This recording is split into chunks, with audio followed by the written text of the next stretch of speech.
Comparing and contrasting Marvel Comics' Civil War event to the MCU's movie counterpart Captain America Civil War, which story I prefer, and which team I'm on for both stories. So the two documents that are at the center of each story is the Sokovia Accords live action and the Superhuman Registration Act in the comics. The Superhuman Registration Act was introduced after a group named the New Warriors, who fight crime on live television, which is fucking wild, end up blowing up a school, leading to blocks and miles of property damage and numerous people dying. The Sokovia Accords, on the other hand, was introduced after the tragedy of Sokovia, where the Avengers lifted Sokovia off the face of the earth and smashed it back down to stop a villain that they created. Not only that, but the past years of heroism that has taken place in the MCU have left hundreds dead, billions in property damage, and the Avengers just go home after?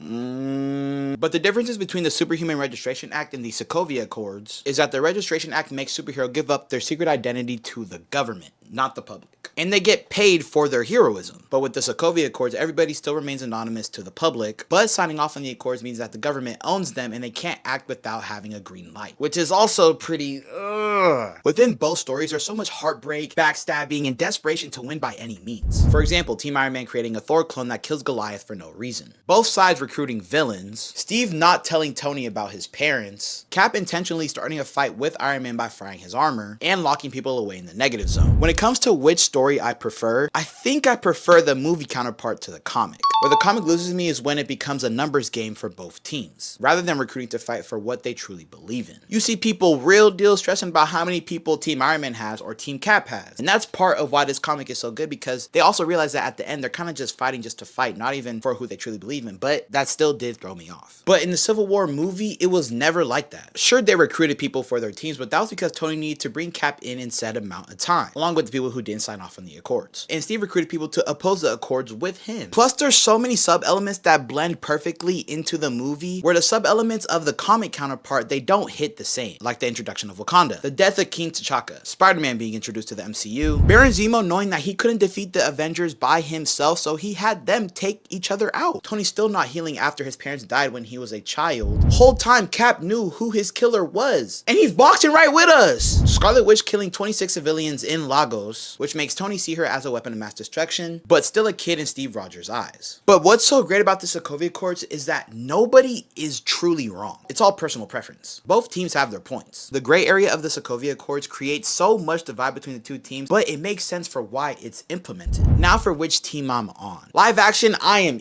easily Team Iron Man. Like, it's no doubt in my mind. But for the comic counterpart, it's pretty hard for me to choose. Ultimately, I think I gotta go Team Iron Man on this as well, because I want to be the reason that people trust superhumans once again. That's just how I feel, though. Let me know how you guys feel about both the comic counterpart and the movie counterpart in the comments below.